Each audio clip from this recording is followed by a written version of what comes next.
kita ribut dengan perkara-perkara yang seharusnya tidak kita ribut. Kalaupun ada perkara-perkara ilmiah yang harus didiskusikan, bisa didiskusikan.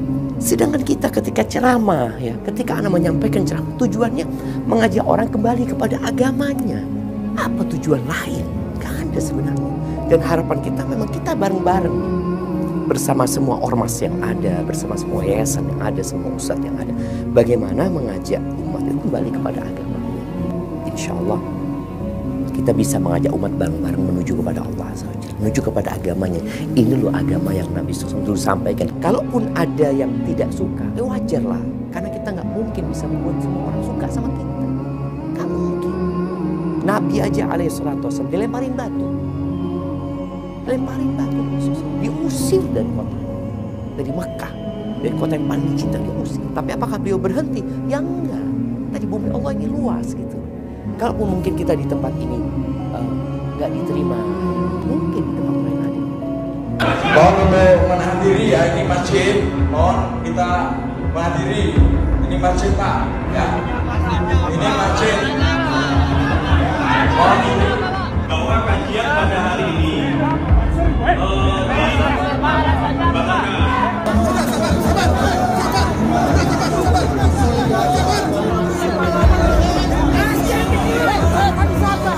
Jadi sebenarnya gini, teman-teman Surabaya itu sejak waktu yang lama ngomong, Ustaz kapan Ustaz lama nggak pernah tabligh akbar nih, kita mau masuk Ramadan nih Ustaz. Seperti itu. Subhanallah, ana ada jadwal ke Ternate di hari Jumat pagi. Akhirnya sampaikan teman-teman, ana insya Allah mau ke Surabaya. Fadlan kalau mau bikin kajian. Akhirnya mereka rapat, bismillah Ustaz, insya Allah kita bikin tabligh akbar.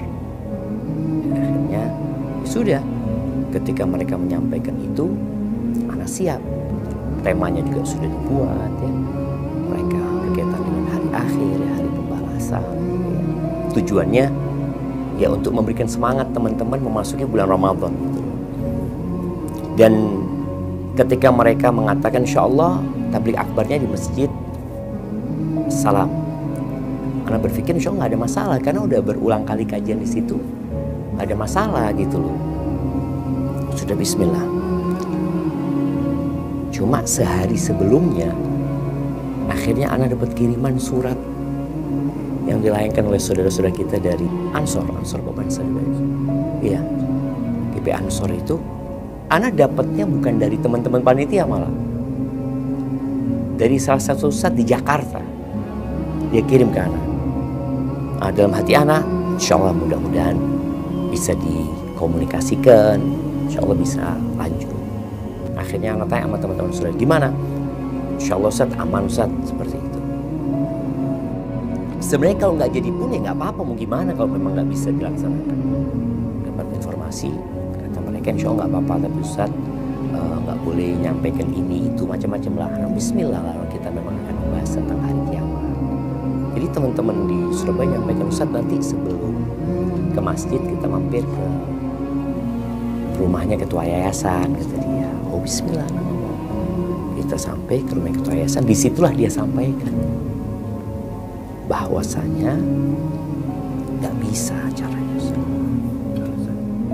Yaitu ada keberatan dari teman-teman GP Ansor, ya, padahal tadi malamnya sudah aman gitu loh. Tapi ada rapat, ketua yayasan sempat sampaikan kepada mereka, apa nggak bisa diskusi lagi? Kok kayaknya nggak ada jalan untuk diskusi. Makanya kalau tadi yang disebutkan ketua yayasan itu kan nyampaikan apa nggak bisa ada komunikasi lagi. Kata mereka nggak udah untuk yang sekarang, kata mereka mohon dibatalkan. Kalau memang ada hal-hal yang mereka tidak inginkan anak menyampaikan, ya anak tidak akan sampaikan. Kalau memang hal itu ini dapat memecah belah, ya sudah, itu anak akan tahan diri. Tapi kan ada hal-hal yang mungkin bisa duduk bersama. Ada hal-hal yang kita perlu toleransi. Kalau mungkin dikatakan, ya mungkin sebagian mengatakan anak dikatakan intoleransi macam-macam. Ya anak minta maaf kalau ada mungkin ceramah-ceramah anak yang dianggap intoleransi, dan anak siap gitu loh. Ketika memang harus dicabut ucapan itu, harus minta maaf, ya itu yang kita inginkan. Jadi kalau pembatalan itu sudah beberapa kali. Jadi kalau bisa dilihat persentase ditolaknya ya, itu nggak banyak.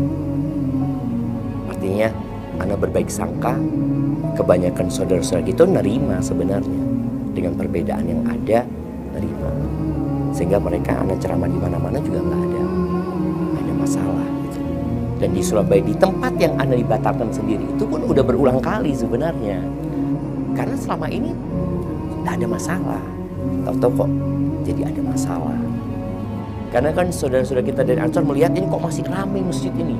Berarti kajian akan berlangsung ini, seperti itu. Sedangkan anak nggak ada di tempat itu. Anak di rumahnya ketua yayasan, bersama ketua yayasan sampai sholat maghrib di situ. Sama sekali anak nggak ke masjid gitu. Kalau mereka beranggapan kajiannya berlanjut, enggak. Dan bayangin ya, ketika ribut di masjid itu sama-sama saudara ribut, sama-sama muslim. Jadi kalau mungkin yang di sana teriak Allahu Akbar, di sini teriaknya sama juga Allahu Akbar. Lo memang satu duluran, ini satu duluran semuanya. Makanya anak berpikir Bismillah, kalau memang keberadaan anak menjadi polemik, ya anak nggak datang. Kalaupun ada yang tidak suka, ya wajar lah, karena kita nggak mungkin bisa membuat semua orang suka sama kita. Nggak mungkin. Nabi aja alaihissalatu wassalam dilemparin batu, diusir dari Mekah, dari kota yang paling dicinta, diusir. Tapi apakah beliau berhenti? Ya enggak. Tadi bumi Allah ini luas gitu. Kalaupun mungkin kita di tempat ini nggak diterima, mungkin di tempat lain ada. Dan sekali lagi tadi, kalaupun ada yang menolak, tapi juga ada yang menolak. Dan kepada yang menolak, Anda minta maaf tentunya. Boleh jadi tadi memang Anda salah gitu. Cuma ada orang yang nggak merasa bersalah. Boleh jadi karena salah, tapi yang jelas kita nggak boleh berhenti berdakwah. Anda sering sampaikan, umat Islam saat ini nih berada di titik yang sangat lemah sekali. Jumlah mereka banyak, 2 miliar juga. Saudara kita di Gaza, di pantai itu, kita nggak bisa berbuat apa. Kita ribut dengan perkara-perkara yang seharusnya dan kita ribut. Kalaupun ada perkara-perkara ilmiah yang harus didiskusikan, bisa didiskusikan. Sedangkan kita ketika ceramah, ya, ketika Anda menyampaikan ceramah, tujuannya mengajak orang kembali kepada agamanya. Apa tujuan lain? Gak ada sebenarnya. Dan harapan kita memang kita bareng-bareng nih, bersama semua ormas yang ada, bersama semua yayasan yang ada, semua ustadz yang ada, bagaimana mengajak umat itu kembali kepada agamanya. Tapi ketika umpamanya ceramah nggak bisa, sedangkan kita tujuannya tadi mengajak umat untuk kembali kepada agama Allah, ya ada kesedihan gitu. Tapi ya mau gimana lagi, kadangkala persaudaraan tadi, anak harap itu lebih penting ya, daripada kita harus ribut. Apalagi kalau terjadi baku hantam di antara saudaranya, siapa yang ketawa, siapa yang gembira gitu. Kita dalam posisi yang seharusnya ya bergandengan tangan dalam perbedaan yang ada, selama perbedaan itu bisa ditoleransi ya. Tapi bukan berarti kita tidak saling mengingatkan. Insya Allah kita bisa mengajak umat bareng-bareng menuju kepada Allah, menuju kepada agamanya. Ini loh agama yang Nabi SAW dulu sampaikan. Yang jelas kita semua bersaudara dalam perbedaan yang ada, selama perbedaan itu tidak mengeluarkan orang dari Islam, ya dia saudara kita. Sebenarnya anak ini sangat senang sekali kalau mereka manggil anak. Nggak pernah ada panggilan itu. Yang ada mereka membatalkan kajian kepada penyelenggara. Penyelenggaranya yang mendapatkan surat itu. Di Jember ini alhamdulillah kita pernah mengadakan pertemuan dengan waktu itu di mediasi sama MUI sama Kapolres. Kita bertemu dengan semua unsur NU yang ada di Jember ya. Ya alhamdulillah, artinya perbedaan itu ada, nggak bisa dinafikan. Perbedaan itu ada. Tapi ketika kita kumpul, maka yang harus lebih ditonjolkan itu ya persaudaraan kita sesama muslim.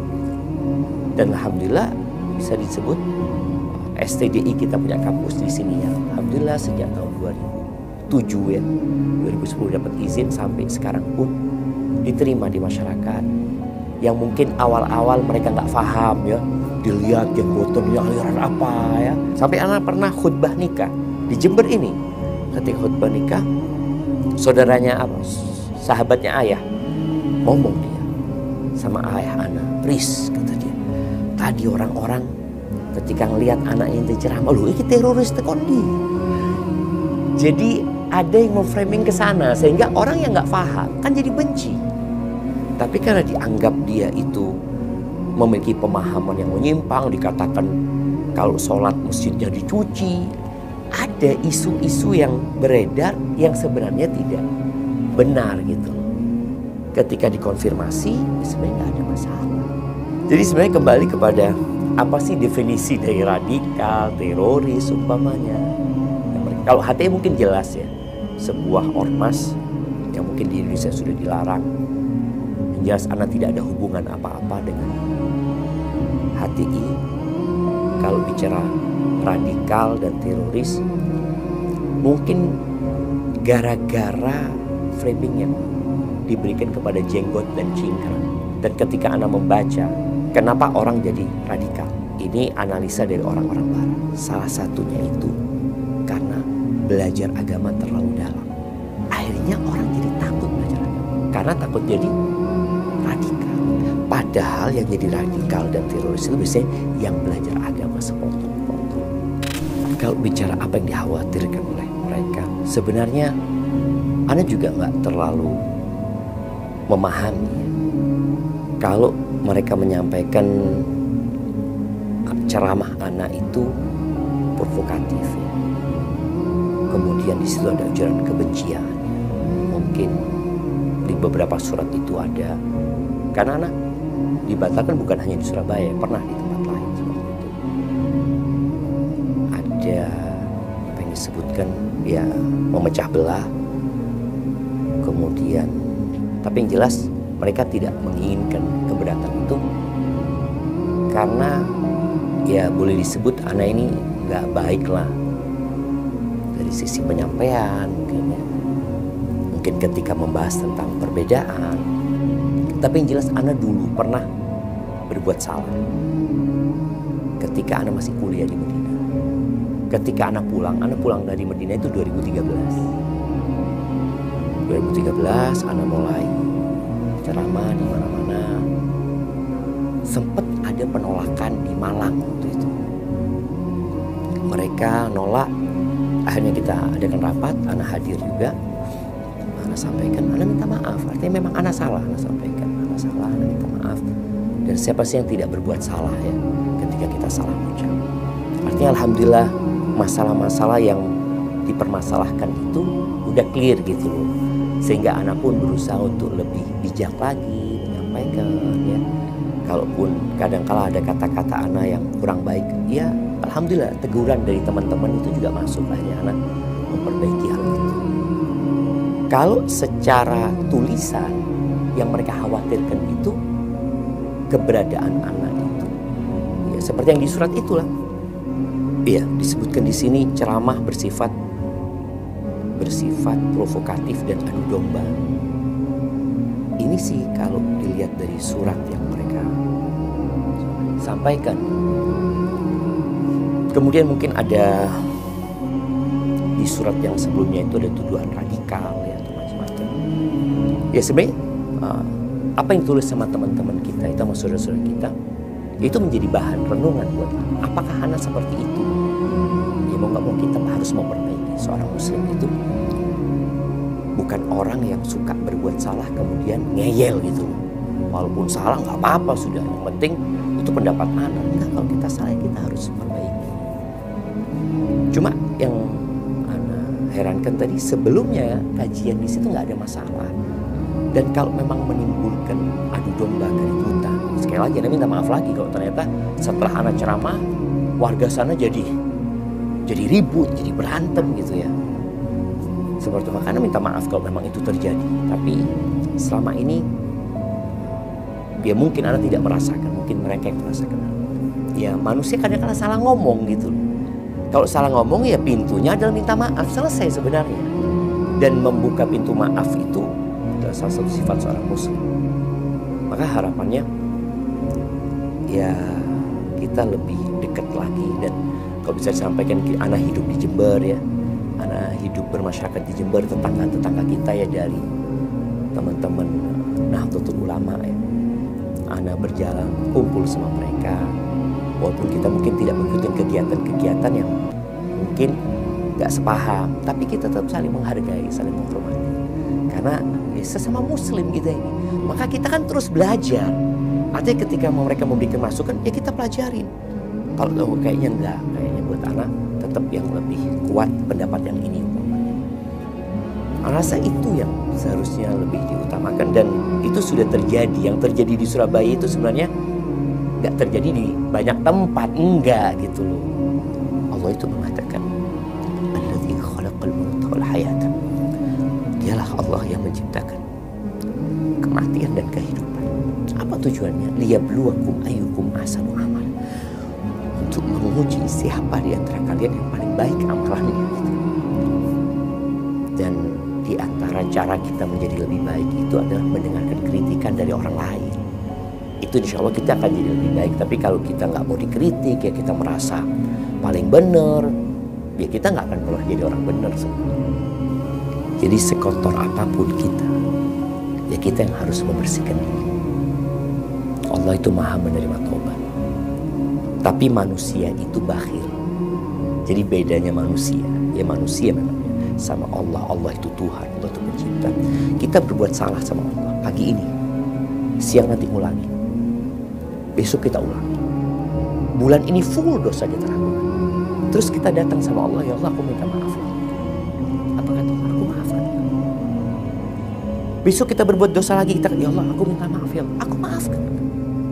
Kita ngulangin dosa lagi, kemudian kita ya Allah aku minta maaf ya Allah. Kata Allah SWT, falyaf'al ma syaa. Engkau berbuat apa saja silakan, asal kau minta maaf sama aku atau minta ampun sama aku. Dan kalau memang suatu saat kalau mungkin ada yang menolak kehadiran ana, mohon ana dipanggil untuk dibina, untuk dikasih tahu. Kalau ternyata ada memang hal-hal yang harus ana perbaiki, ana akan perbaiki.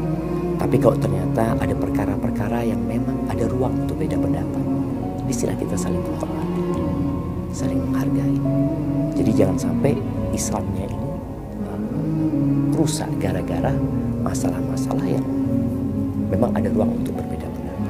Kalau sampai akhirnya memang nggak ketemu semua dengan pendapatnya masing-masing, ya sudah kita saling menghargai. Ya, saya terus terang saja secara pribadi ya tidak setuju ada tindakan-tindakan yang melarang orang untuk melakukan pengkajian-pengkajian atau melakukan taklim-taklim yang akan disampaikan itu kan adalah ajaran agama. Itu ada topik-topik yang masuk ke majalul ikhtilaf. Tapi kalau sudah usuliyah, sudah pokok-pokok agama, yaitu tidak kita toleransi. Ya kalau seandainya ada tuduhan terhadap Ustaz Syafiq Basalamah, dia melakukan provokasi, ya mungkin sebaiknya ya pihak yang mendemo beliau itu ya mengajak untuk berdialog. Ya.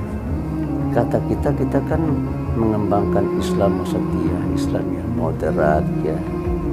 Kalau Islam moderat itu kan adalah Islam yang bisa menerima perbedaan pendapat ya. Gitu. Jadi kita jangan takut akan terjadi perbedaan pendapat di antara sama kita. Mari perbedaan pendapat itu kita hormati, kita hargai, dan kita minta supaya ya semua pihak dalam menghadapi perbedaan pendapat itu supaya bisa terlapang dada gitu ya. Saya terus terang menghimbau kepada seluruh jajaran Islam yang ada di berbagai-bagai daerah supaya dalam hal yang berkaitan dengan masalah agama ini supaya kita lebih berhati-hati, karena masalah agama ini masalah yang sangat sensitif ya. Ya kalau seandainya salah-salah kita berbuat maka tidak mustahil akan menimbulkan kericuan dan kegaduhan, dan yang lebih parah lagi adalah akan merusak persatuan dan kesatuan kita sebagai sesama umat Islam. Dan kalau seandainya Ustaz Syafiq Basalamah berpegang teguh kepada firman Allah dan sabda Rasul, ya tentu kita tidak bisa menyalahkannya. Dakwah semampumu.